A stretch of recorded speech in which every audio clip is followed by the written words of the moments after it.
My wife told lies about her job so she could cheat on me. She also wanted to take half of my company, so I collected proof without her knowing. What happened in court ruined her plans. I am a 36-year-old man, and my story begins with ice cream, which is a strange place to start. My grandpa had a small ice cream truck business in Portland that just barely made enough money for him to live. When he died, I got 3 old trucks that didn't work well and also $40,000 in debt. Most people would have sold all of it and given up. I nearly did that too. The first 6 months were very hard. I would wake up at 4 in the morning to get the ice cream ready, drive for 8 hours around Portland to sell it, and then stay awake until midnight fixing things that broke. The trucks were terrible. The engines got too hot, the freezers stopped working, and the wires were held together with tape and hope. The food world in Portland was changing fast back then. Food trucks were becoming popular, but ice cream trucks were still thought of as just for kids, cheap treats that played loud, annoying music. I knew I needed to make mine different. Other ice cream trucks sold simple soft-serve ice cream and pre-made treats, but I began trying special, handmade methods. I learned the rules for food businesses on my own, went to food shows on weekends, and slowly made friends with local people who sold ingredients. The way people in Portland like to support local businesses saved me. Instead of using ice cream made in big factories, I worked with nearby dairy farms. Instead of fake flavors, I used special ingredients from city farms. The change didn't happen right away. In the first year, I just made enough to cover my costs. In the second year, I hired my first worker. After 5 years, I had 6 trucks and my first store that stayed in one place. Things got much better when I started selling at company parties instead of just driving around neighborhoods. After 15 years, I own 18 special ice cream trucks that cover all of Portland, plus 2 regular stores. We focus on special flavors and fancy events. Last year, we made $180,000 in profit, and I have 24 people working for me all year. Portland influenced everything about how I run my business. This city likes real, well-made things and helping local business owners. My customers don't just buy ice cream. They like the story of a person who built something real from having nothing. Being connected to the city and the people became very important to everything I would later fight to keep. I know it sounds strange to get rich from ice cream trucks, but I sell fancy gelato at tech company parties, weddings, and music shows. When local tech companies want fancy dessert service, they call me. When Nike's office in Portland has events, I'm there making special ice cream with liquid nitrogen right in front of people.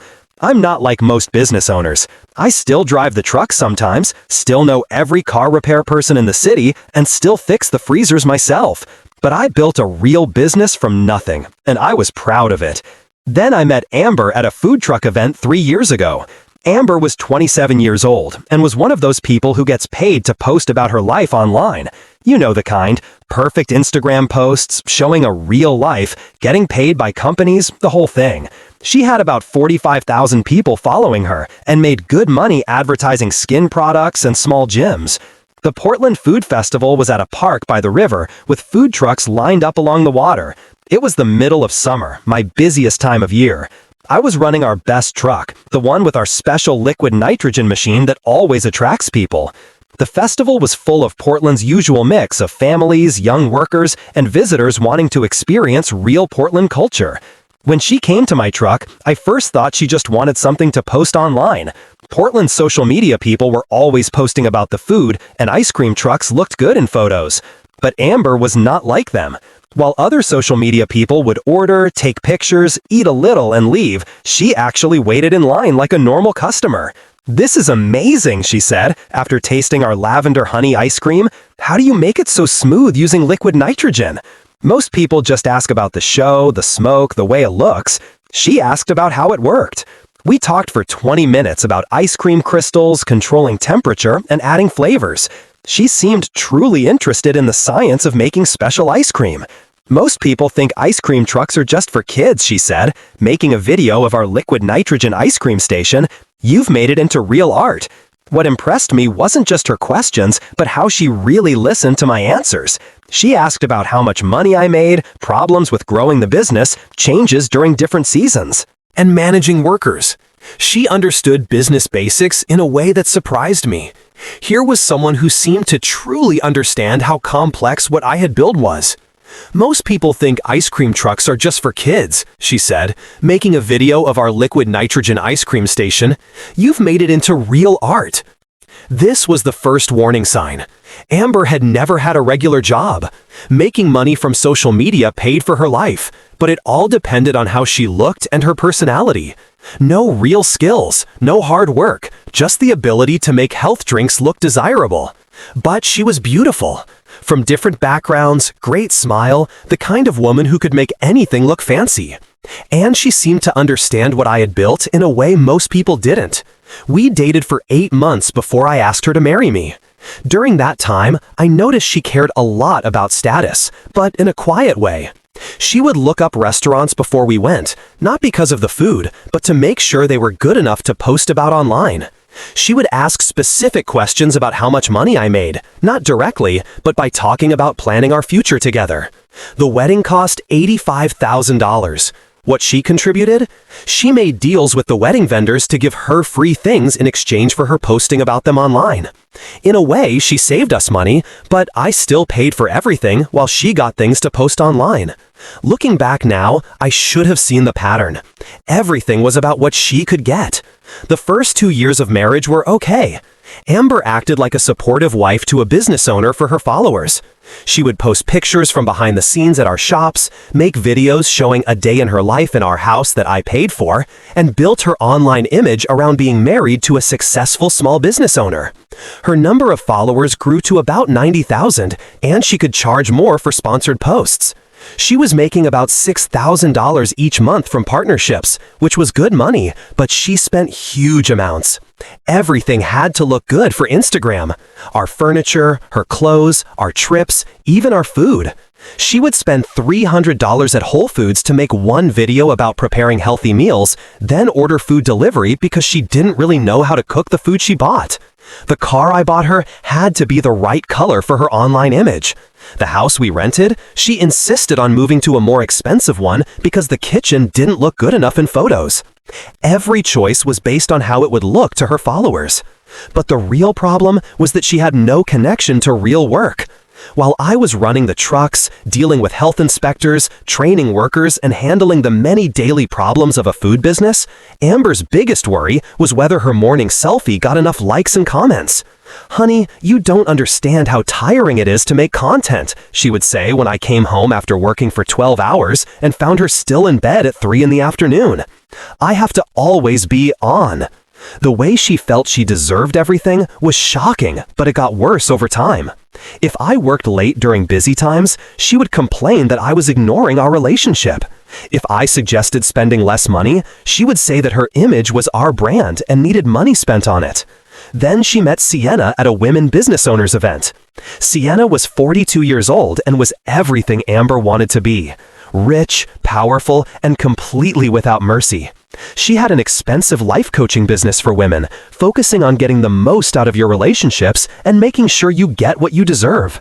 Her story was impressive. She divorced a successful consultant 2 years before and got a lot of money in the divorce. Now she taught other women how to get the most out of their relationships through her $3,000 coaching classes. The event was at a popular place in Portland's Pearl District, the kind of place where successful women met to talk about real business while drinking $18 cocktails. Amber came home excited in a way I hadn't seen in a long time. "I met this amazing woman today," she told me, looking through the business cards she got. "Sienna, she's built this amazing coaching business." Helping women get the most out of their relationships and business partnerships. "What kind of coaching?" I asked, really interested. "Life planning, relationships, how to make sure you're getting what you deserve for what you put in emotionally and professionally." The words she used were already changing. Instead of talking about our marriage, she was talking about investments and getting the most value. Amber was obsessed with Sienna from the start. "Sienna is amazing," she would say excitedly after their meetings. "She's teaching me how to think strategically about our partnership." "Partnership?" I asked. "I thought we were married." "Same thing, but with better limits," Amber replied, looking at Sienna's Instagram posts showing her fancy apartment and expensive car. I could see Amber changing right away. But at first, I thought this was just another temporary thing. She had been through different self-improvement phases before, meditation trips, food coaching, exercise challenges. I thought the life coaching would end like the others did. My first way of dealing with this was to be supportive and interested.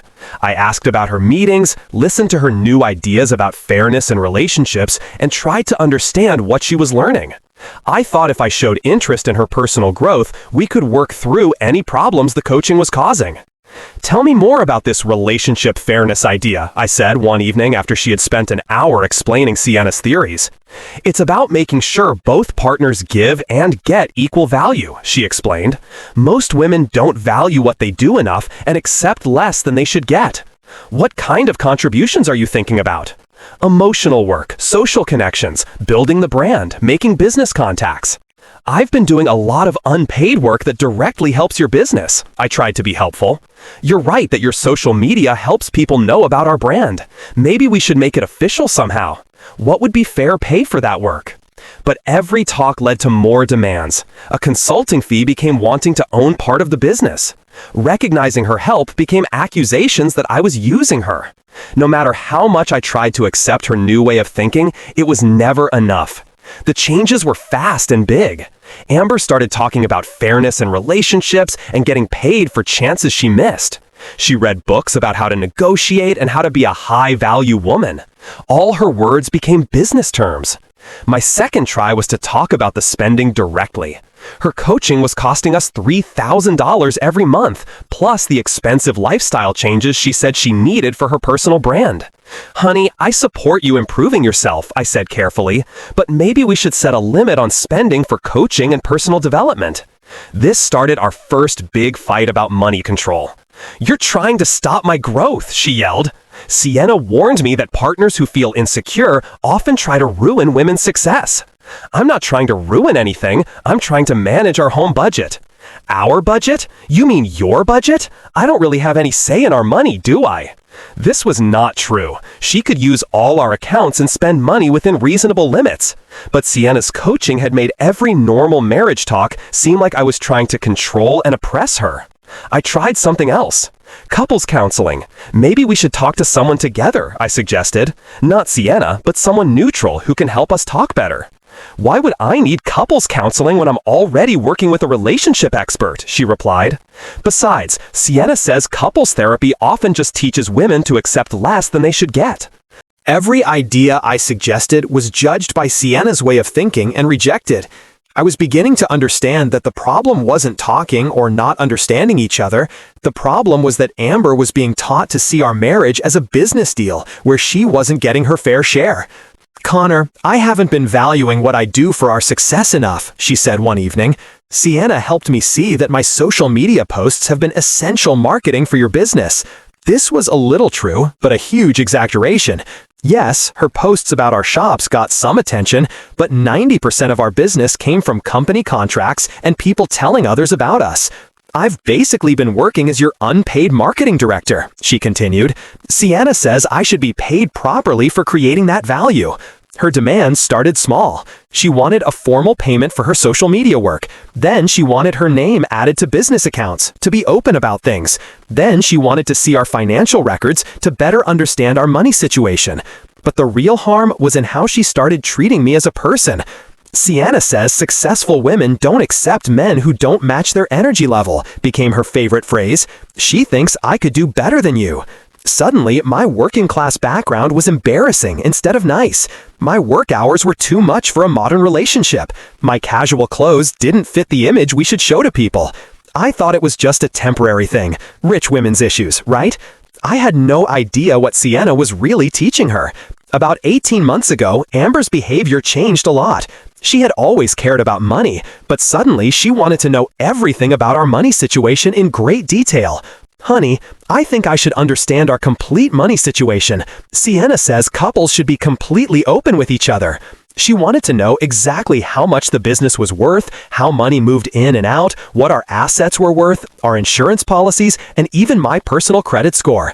When I showed her our financial records, she started writing notes and asking very specific questions about protecting assets and how the business was set up. What would happen to the business if something happened to you? How are the trucks owned? Could we change how things are set up to pay less in taxes? Sienna says most successful couples own assets together. Shouldn't I be listed as co-owner of the business? At the same time, her spending became completely crazy. Her costs for making content jumped to $8,000 every month. Expensive clothes for photo shoots, fancy places for lifestyle posts, costly props and setups for videos.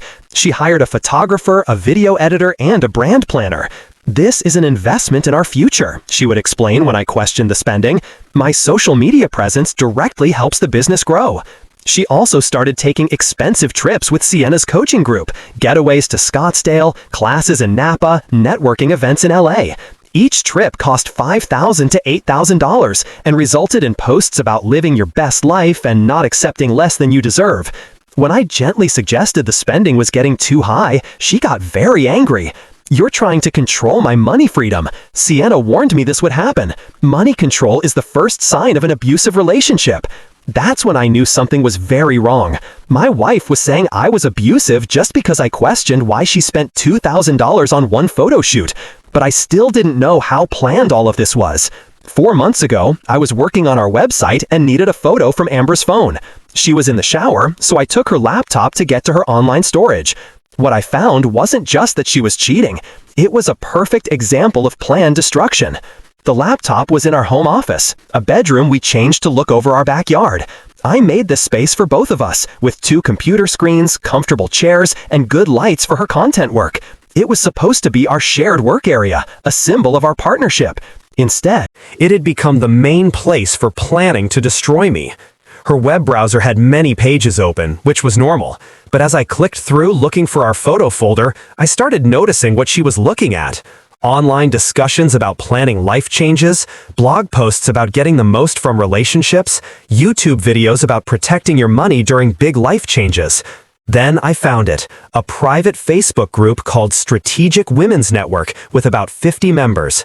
The description said, "A safe place for ambitious women dealing with difficult relationship and money changes, sisterhood, strategy, and success." My hands were actually shaking as I looked through the posts. These weren't women helping each other with normal relationship problems. This was a planning group for divorce. The recent posts scared me. Amber, Lifestyle Month 15 update. Financial paperwork done. Lifestyle wants set up. Proof of communication problems collected. Meeting with consultant next week to talk about options. Sienna, coach. Remember, ladies, you're not taking anything that isn't yours. You've given your best years and emotional work. That has value that should be recognized. User Phoenix, Amber, your situation sounds perfect. Service businesses have clear values. Plus, your posts show how much you've helped the brand succeed. I sat there in our office, surrounded by pictures of our life together, reading my wife's plans to carefully destroy everything we had built. The mental conflict was overwhelming.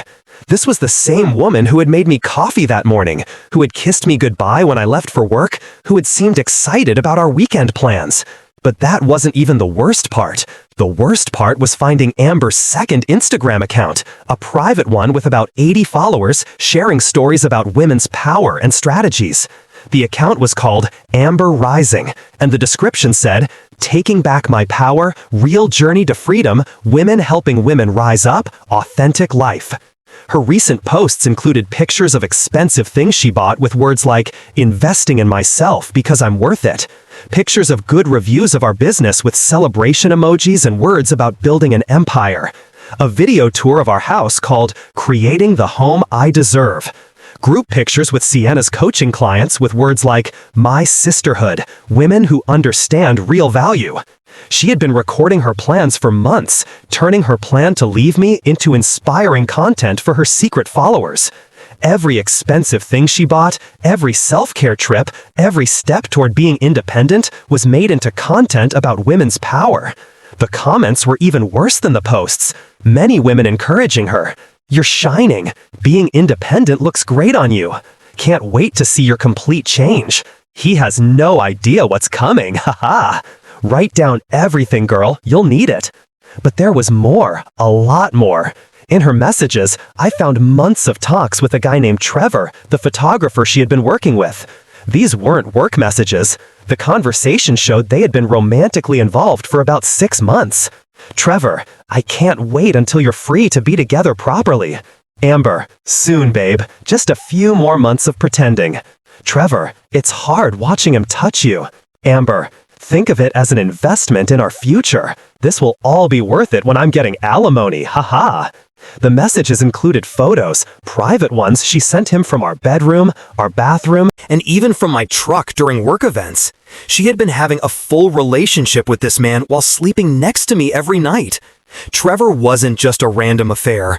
He was part of her complete plan to leave. They talked about traveling together, living together, starting a creative business for her social media brand. He was my replacement, already chosen and waiting. The group chat between Amber, Sienna, and several other women showed their general plan.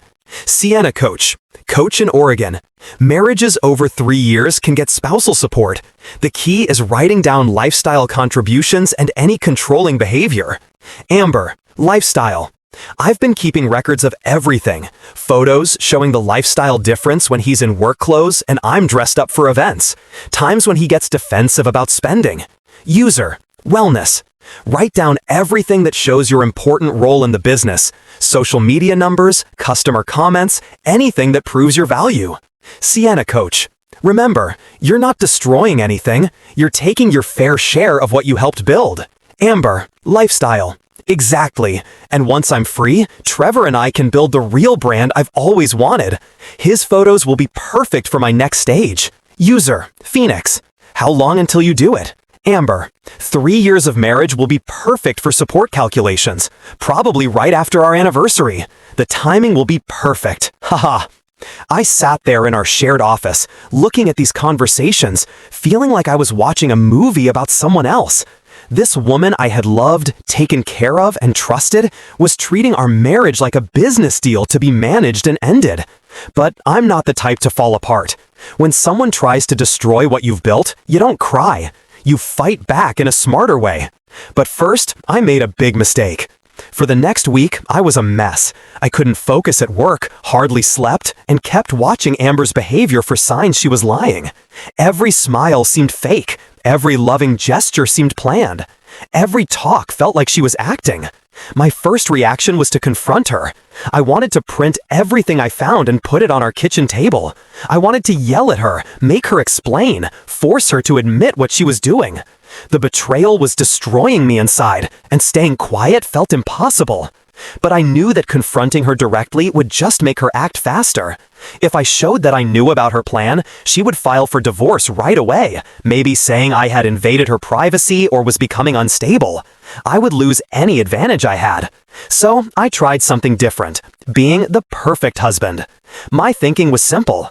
If Amber was planning to leave because she felt unappreciated or unsupported, maybe I could win her back by being everything she said she wanted.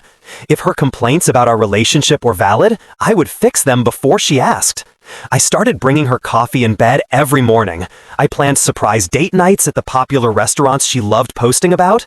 I bought her flowers, said nice things about her content, and asked more questions about her coaching with Sienna. "You seem really excited by this personal development work," I said over dinner at one of Portland's most Instagram-famous restaurants. "Tell me more about what you're learning." "It's just nice to feel supported in my growth," she replied, taking pictures of her nicely arranged seafood. Sienna says most partners feel threatened when women start taking their power. "I don't feel threatened. I want you to be successful and happy." "That's what you say now," she said, not looking up from her phone as she edited photos. "But actions are more important than words." I tried even harder. I gave her $5,000 for her content creation. I offered to include her more in my business marketing. I suggested we plan a European vacation so she could make travel content. Nothing worked. Every nice thing I did was met with doubt or dismissed as coming too late. The coaching had changed her thinking so much that my attempts to improve things were seen as trying to control her. "You're only being nice because you feel me pulling away," she said during one of our talks that were like therapy. Sienna warned me that controlling partners often show lots of love when they feel they're losing control. "I'm being nice because I love you and want our marriage to work." Love isn't enough, Connor. I need a partner who matches my energy level and supports my plans for the future. The worst part was watching her record my efforts for her secret followers. The surprise date nights became posts for her private Instagram about finally getting the attention I deserve. The flowers I bought her were photographed with words like, training him to appreciate me. My attempts to save our marriage were being used as proof that her plan was working. 2 weeks of being the perfect husband only made things worse. Amber became more demanding, more entitled, and more sure that she deserved better than our marriage gave her. Instead of winning her back, I was accidentally giving her proof that she could control me. The last straw came when I found a new post in her secret Facebook group. Amber lifestyle update. He definitely knows something is happening. Started showing lots of love, fancy dinners, gifts, suddenly interested in my personal growth. This is exactly what controlling partners do when they feel you slipping away. Sienna was right. This just shows I'm making the right choice. Sienna coach. Classic pattern. The fact that he can be this attentive when he wants to proves he was choosing not to be before. Write down everything. This desperate phase will be useful evidence.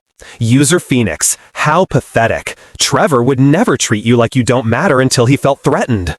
I was trying to save my marriage, and they were using it against me. Every loving thing I did was being turned into a weapon for her plan to leave.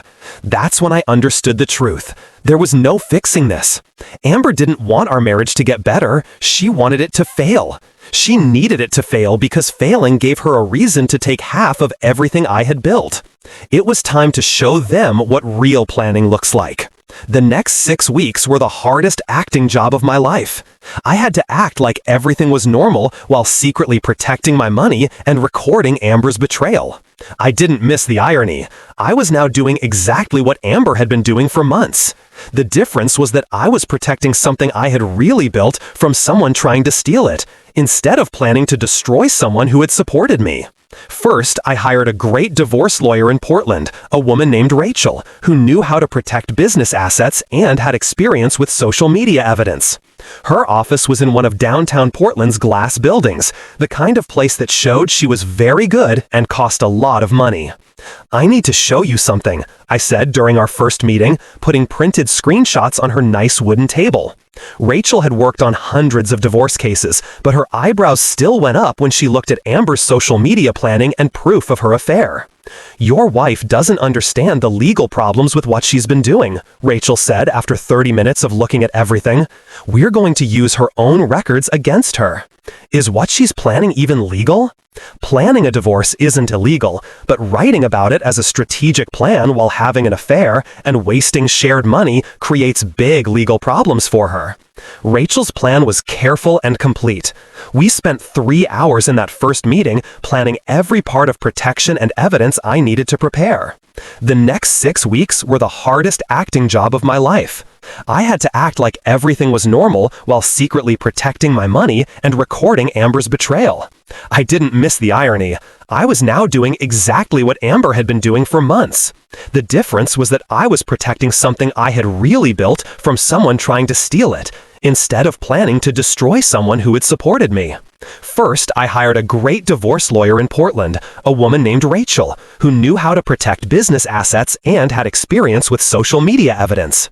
Her office was in one of downtown Portland's glass buildings, the kind of place that showed she was very good and cost a lot of money.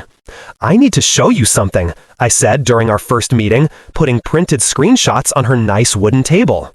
Rachel had worked on hundreds of divorce cases, but her eyebrows still went up when she looked at Amber's social media planning and proof of her affair. Your wife doesn't understand the legal problems with what she's been doing, Rachel said after 30 minutes of looking at everything. We're going to use her own records against her. Is what she's planning even legal? Planning a divorce isn't illegal, but writing about it as a strategic plan while having an affair and wasting shared money creates big legal problems for her. Rachel's plan was careful and complete. We spent 3 hours in that first meeting planning every part of protection and evidence I needed to prepare. Step 1 was protecting the business. This required changing how my business was owned in ways that were real but also strategic. I brought in my cousin Mike as a part owner with a real $50,000 investment for 15% ownership. Mike had always wanted to work in food business, and this gave him a share in something real while protecting my main control. The changes weren't just about who owned what part. We created detailed agreements that said who did what jobs, how profits were shared, and who made decisions. These papers clearly showed that Amber had never been part of running the business, managing money, or planning. We also collected a lot of proof that Amber's social media posts had very little effect on our actual income. I gathered company contracts, event booking records, customer comments, and financial papers showing that our growth came from running the business well, not from Instagram marketing. Food businesses succeed by being consistent, having good quality, and serving customers well, Rachel explained. Social media might make people aware of you, but it doesn't make money. We'll show that clearly. But Rachel's best idea was to record how she was irresponsible with money. She has been spending shared money on her personal brand and her affair, Rachel explained. In Oregon, that's considered wasting shared resources. It affects how the final money split is calculated. Every expensive trip became proof of wasting money. Every designer item she bought for content was recorded as spending not for the marriage. Every hotel room she shared with Trevor was listed as an expense related to cheating. We created a complete financial analysis showing that Amber had spent about $65,000 of our shared money on things that only helped her personal brand and affair. This wasn't normal married couple spending. It was a planned use of shared money for personal gain. We also started making real business investments that I had been delaying. The $120,000 expansion loan was for refrigeration equipment we really needed. The $60,000 credit line was for buying seasonal inventory that would make real money. These weren't fake debts. They were real business needs that we timed strategically. In Oregon, debts from marriage are split between both people, Rachel explained, but wasting shared assets can be recovered from the person who did it. Your wife thinks she's getting half your assets, but she's also getting half your debts while having to pay back for her wasted spending. The numbers worked out perfectly. Amber was planning to take assets while I would be taking on planned debt and getting back money for her wasteful spending. But the real genius was building our own evidence file.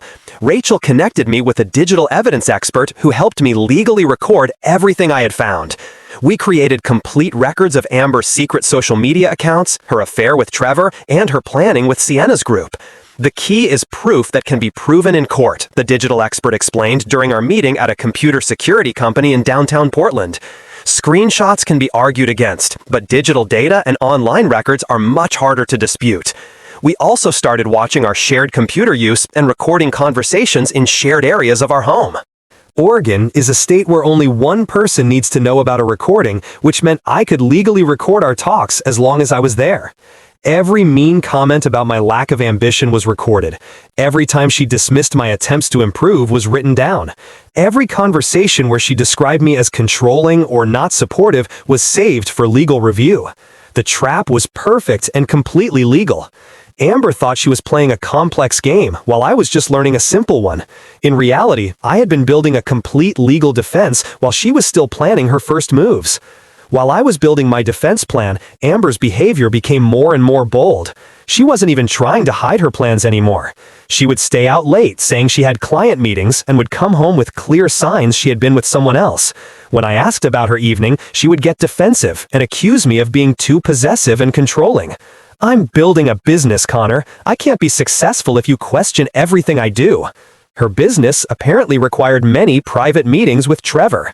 Every photo shoot became an excuse for another expensive trip, another luxury purchase, another step toward leaving me. The worst part was how she started treating me in public. At business events, she would introduce herself as a lifestyle entrepreneur and hardly acknowledge that I existed. She would spend whole evenings making business connections while I stood alone, watching my wife build relationships that might help her in the future. Connor is more comfortable working behind the scenes, she would tell people when they asked why I seemed distant. He's not really the social type. She also started bringing Trevor to some events as her creative director. This guy would show up in expensive clothes and act like he belonged in our business circle. "Hope you don't mind, man," he said to me at one networking event while standing too close to my wife. "Amber said you were okay with her growing her creative team." I watched my wife flirt with her lover while he disrespected me in front of my business associates. Other business owners noticed. Clients felt uncomfortable, and I had to stand there and accept it because I couldn't reveal what I knew. The final insult came when Amber posted a video on her private Instagram about growing beyond your current situation. She talked about outgrowing relationships that don't help your growth anymore. Sometimes you have to make hard choices to become the person you're supposed to be, she said while wearing a $1,200 outfit I had paid for. It's scary, but necessary. Her private followers encouraged her. Choose yourself. Claim your power. They were cheering for her to leave me.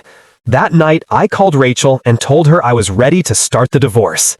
Amber came to me with divorce papers on a Tuesday morning, exactly 3 years and 2 months after our wedding. The timing was planned to qualify for spousal support. She came home that evening with her practiced speech. "Connor, I need to talk to you about something important." I stopped what I was doing and turned to face her, playing my part one last time. "I've been thinking a lot about our relationship," she continued, "and I think we've grown in different directions. I need space to focus on my personal growth and business development." Every word was carefully chosen to sound grown up while suggesting that I was holding back her potential. "I think it would be best for both of us if we separated. Of course, I want this to be fair and friendly. We can work out reasonable arrangements for everything." I nodded thoughtfully, like a confused husband trying to understand unexpected news. "This feels really sudden," I said. "Are you sure this is what you want?" "I've been thinking about it for a while," she replied, saying more than she meant to. "I mean, these feelings have been growing. Yes, I'm sure." "I guess I should probably talk to a lawyer then," I said sadly. "I already talked to someone just to understand how it works," she said, "but we don't need to rush anything. We can take our time and handle this like adults." She actually seemed sympathetic as she went upstairs to message her support group. I waited exactly 24 hours before showing what I knew. The next evening, I asked Amber to sit down for another talk. She came downstairs expecting to discuss details and what money she expected. Instead, I quietly put printed documents on the coffee table. "Before we talk about next steps," I said calmly, "I think you should know that I know about your planning process." I spread out screenshots from her private social media accounts, parts from the Facebook group, and photos of her with Trevor. Her face changed from confident to confused to panicked in about 30 seconds. "Connor, this isn't what it looks like." "Actually, it's exactly what it looks like," I said calmly. "I filed my response papers this morning. My lawyer has been preparing our case for 6 weeks," I continued, showing evidence, records of her private planning with Sienna's group, financial records showing misuse of shared money for her personal brand and affair, proof of her lies and cheating, business analysis proving her small contribution to our real success, records of her wasteful spending on things not for our marriage. "The good news is that Oregon is a no-fault divorce state," I continued. "The bad news for you is that cheating and wasting money still affect how assets are divided and support is calculated." I explained what she was really facing instead of what she had planned. The divorce process took 8 months and wasn't the victory Amber had expected. When Rachel presented our evidence, the mediator suggested a settlement that strongly favored my position. Amber's lawyer quickly realized that their client had badly hurt her own case and advised accepting the settlement instead of going to court. The final decision was strict but fair. Assets Amber received: 15% of cash savings, about $18,000. Her personal things and influencer equipment, her personal car. Assets I kept: 100% business ownership, protected structure plus proof of minimal contribution. Our house, offset by her financial waste. Business vehicles and equipment, investment accounts. Financial obligations: Amber owed repayment for affair-related expenses, $35,000. Amber responsible for her part of debts from personal spending, 28% or $1,000. Limited spousal support, $1,200 per month for 18 months, reduced because of cheating and waste. Each person responsible for their own lawyer fees. Additional consequences: Amber had to remove all business-related content from her social media. A non-disclosure agreement preventing her from talking about business operations. A non-compete clause preventing her from working with competing food businesses. While not the complete ruin I might have wanted, it was a fair result that made her responsible for her choices. 6 months after our divorce was final, I started getting occasional calls. Amber called a few times, at first angry about the settlement, then later more thoughtful about her choices. She had moved to a smaller apartment, was working part-time while trying to rebuild her social media presence, and dealing with the money problems from her decisions. "I know I made mistakes," she said during our last conversation. "I got too focused on Sienna's advice and forgot what was really important. The planning, the secret accounts, the affair, those weren't mistakes," I replied. "They were choices. I hope you've learned from them." She tried to keep talking, but I kept it short and polite. Sienna's coaching business did badly when several clients had bad experiences, and she eventually moved to a different city to start her career over. Trevor, as expected, found other opportunities once Amber's money situation changed.